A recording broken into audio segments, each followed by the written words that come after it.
Assalamualaikum warahmatullahi wabarakatuh. Saya Erika Febrianti, mahasiswi dari Stikes Kota Sukabumi. Di sini saya akan penyuluhan tentang ibu hamil dan pasca melahirkan. Yang pertama, ibu hamil adalah seorang wanita yang mengandung dimulai dari konsepsi sampai lahirnya janin. Itu menurut Prawiharjo 2005. Sedangkan menurut umum, kehamilan adalah masa di mana seorang wanita membawa embrio atau fetus di dalam tubuhnya. Proses pembuahan itu ada 6. Yang pertama, ovulasi, yaitu ketika sel telur keluar dari sarangnya. Dan yang kedua, kenaikan hormon. Kenaikan hormonnya itu berkembangnya menjadi sesuatu yang disebut corpus luteum, melepaskan hormon yang membantu menebalkan lapisan rahim. Yang ketiga, telur berjalan ke tuba Fallopi. Telur berjalan ke tuba Fallopi sekitar 24 jam. Dan yang keempat, jika sel tidak dibuahi, maka tidak terjadi proses kehamilan dan sel telur akan bergerak menuju rahim, kemudian hancur dan disebut menstruasi. Dan yang kelima, fertilasi. Jika salah satu sel sperma masuk ke tuba Fallopi dan bertemu sel telur yang telah menanti, maka terjadilah ventilasi atau pembuahan. Terus yang terakhir, implantasi. Terus yang keenam yaitu implantasi, yaitu terjadinya proses membelah diri zigot yang disebut embrio. Nah, di sini itu terjadi pendarahan pada saat kehamilan, itu normal karena embrio akan membelah diri dan bergerak menuju tuba Fallopi dan dari tuba Fallopi menuju rahim. Ini ada videonya tentang pembuahan, akan disimak.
Dan sekarang zat gizi yang penting yang harus didapat, yang pertama makronutrien. Makronutrien itu zat gizi yang mengandung kalori dan energi. Yang pertama karbohidrat. Karbohidrat sangat penting untuk ibu hamil dan juga mengandung serat agar terhindar dari sembelit, seperti terdapat di beras merah, nasi merah, roti gandum, kacang-kacangan, serta sayur. Yang kedua protein. Protein dalam pertumbuhan dan perkembangan sel atau jaringan, termasuk sel organ, sel otak janin, dan juga membantu pertumbuhan jaringan pada payudara. Protein dapat ditemukan di daging sapi tanpa lemak, ikan, daging ayam, dan daging domba, tahu, dan hati sapi. Terus yang ketiga lemak. Lemak di sini yang diperlukan yaitu lemak yang baik atau lemak tak jenuh, seperti minyak zaitun, alpukat, serta ikan salmon. Terus yang kedua mikronutrien. Mikronutrien yaitu komponen makanan yang meliputi vitamin dan mineral, yaitu kalsium, bagus untuk gigi, tulang dan gigi pada janin. Selain itu kalsium berperan dalam membantu tubuh agar mengatur cairan, dapat ditemukan di susu, kacang-kacangan, telur, hati sapi, dan sebagainya. Dan yang ketiga zat besi untuk meningkatkan volume darah dan mencegah anemia. Itu dapat ditemukan di sayur-sayuran hijau dan sebagainya. Yang ketiga vitamin C. Vitamin C untuk kesehatan gigi dan gusi. Vitamin A untuk kesehatan kulit dan mata. Vitamin B6 untuk pembentukan sel darah merah, serta vitamin B12 untuk pembentukan sel darah merah, dan vitamin D untuk tulang dan gigi. Kebiasaan yang harus dihindari pada saat hamil yaitu duduk atau berdiri terlalu lama. Itu mengganggu tumbuh kembang janin. Sementara itu membuat aliran darah menuju rahim menjadi terganggu. Saat duduk akan menekan pinggul bagian bawah. Yang kedua memakai redang. Memakai sepatu berhak tinggi selain berpotensi jatuh juga bisa pegal, punggung, dan semacamnya. Dan yang ketiga bekerja terlalu keras, mengonsumsi terlalu banyak gula, olahraga berlebihan, memakai pakaian yang ketat, terlalu banyak mengonsumsi gula, 2 kali mengonsumsi gula. Dengan pasangan biasanya jangan terlalu sering, boleh saja sesekali bertengkar dengan pasangan, tapi jangan terlalu sering dan harus diselesaikan secepatnya. Dan yang ke-9, sering menangis juga tidak baik untuk kesehatan janin pula. Kurang gerak dan terlalu banyak makan dan kurang tidur. Yang membuat janin tidak berkembang itu yang pertama hipertensi. Hipertensi akan menyebabkan perkembangan janin terhambat, terbatasnya aliran darah ke plasenta sehingga mengurangi suplai oksigen dan nutrisi yang cukup ke janin. Kelainan kromosom menyebabkan bayi cacat lahir dengan jantung atau ginjal atau masalah genetik. Kehamilan kembar juga dapat mengakibatkan janin tidak berkembang. Infeksi seperti ibu hamil mempunyai penyakit sifilis atau HIV. Terus yang kelima, kurang dan terlalu banyak cairan.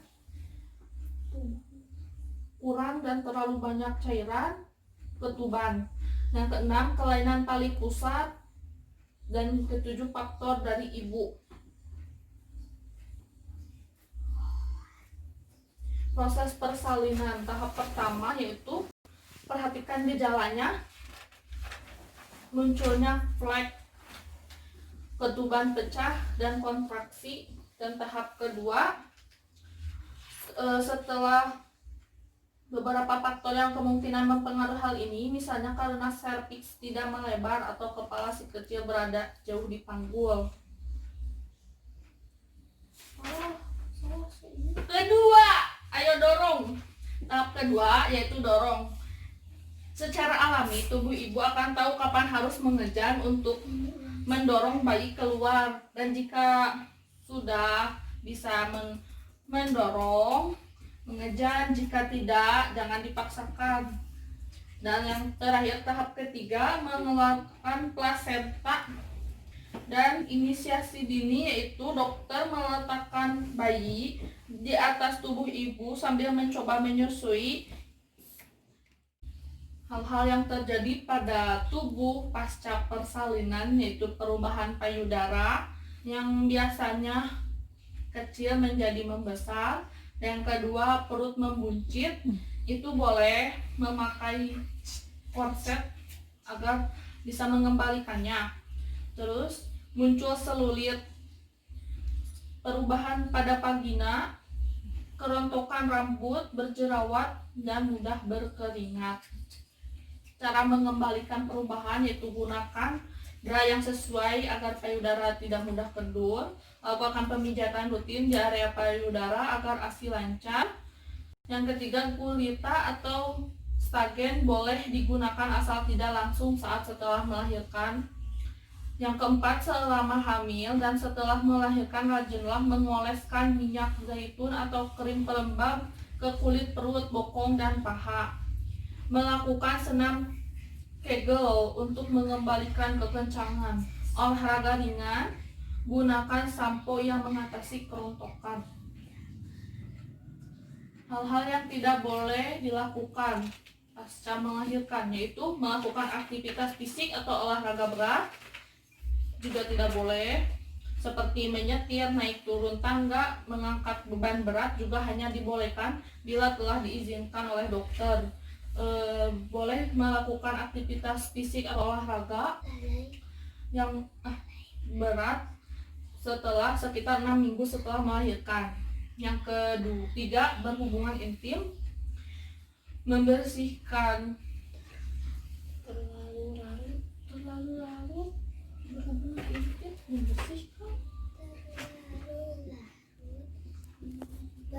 area kewanitaan, membersihkan vagina seharusnya secara teratur, yaitu pada saat buang air kecil dan pada saat buang air besar. Jika vagina tetap, dan jagalah vagina agar tetap kering dan ganti pembalut 3-4 jam sekali. Selain itu, rajinlah mencuci tangan dan mandi dengan air hangat agar jahitan tetap terjaga. Jangan mengejan terlalu keras. Bila sembelit, minta obat ke dokter untuk pelunak tinja. Terus, terlalu larut dalam emosi juga tidak baik, dan langsung berdiet ketat. Karena berdiet ketat itu mengganggu pemenuhan nutrisi, karena ibu yang sudah melahirkan memberikan ASI kepada bayinya.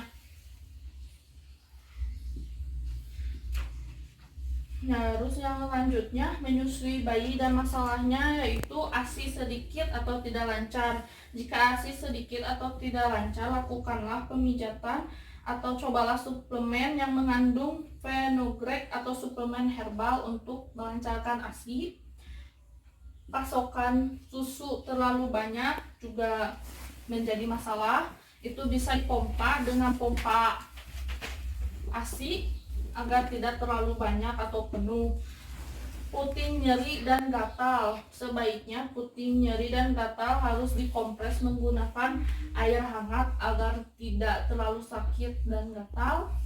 Infeksi jamur, puting tenggelam atau datar, bayi tertidur saat menyusui, payudara kering dan gatal.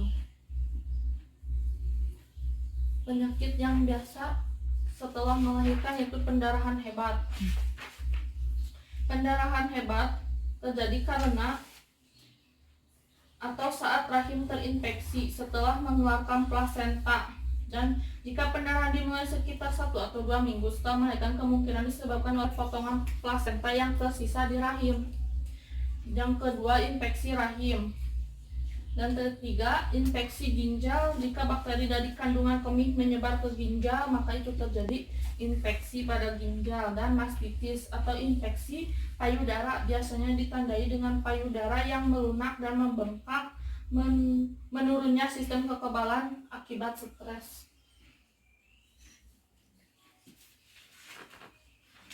Pasir dan sembelit. Tekanan rahim dan janin akan meningkatkan pada vena bagian perut sehingga vena bagian bawah sehingga bisa wasir. Dan yang keenam, depresi pasca melahirkan. Jika berlangsung, memang ini normal depresi pasca persalinan, tapi jika terlalu banyak, terlalu lama atau mengganggu kemampuan Anda merawat bayi, sebaiknya periksakan ke dokter.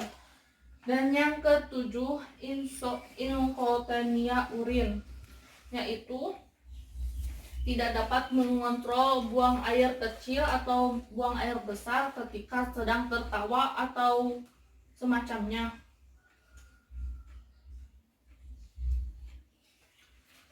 Dan yang selanjutnya yaitu baby blues. Baby blues merupakan gangguan suasana yang dialami oleh ibu setelah melahirkan. Kondisi ini menyebabkan ibu mudah sedih, lelah, lekas marah, menangis tanpa alasan yang jelas, mudah gelisah, dan sulit untuk berkonsentrasi.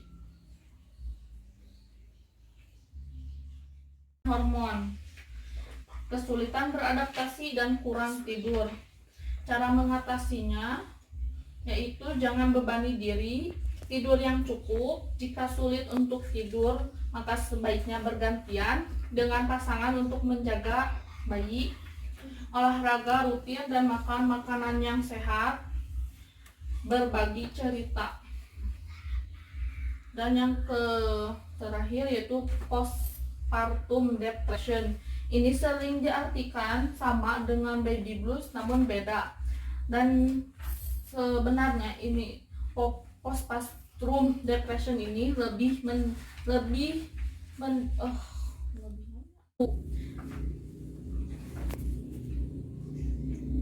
gejalanya merasa cepat lelah atau tidak bertenaga, mudah tersinggung dan marah, menangis terus-menerus, merasa gelisah tanpa alasan, tidak dapat tidur, tidak ingin bersosialisasi, putus asa, berpikir untuk melukai dirinya, munculnya pikiran tentang kematian dan ingin bunuh diri. Penyebabnya itu pernah menderita depresi sebelumnya. Dan yang kedua, menderita gangguan bipolar atau berkepribadian ganda. Yang ketiga, ada anggota keluarga yang menderita depresi sehingga dia ikut depresi. Dan yang keempat, menyalahgunakan nafsa atau penggunaan nafsa atau narkoba dan semacamnya. Yang kelima, kesulitan menyusui anak dan hamil di usia yang muda. Komplikasinya, apakah ada yang ingin ditanyakan?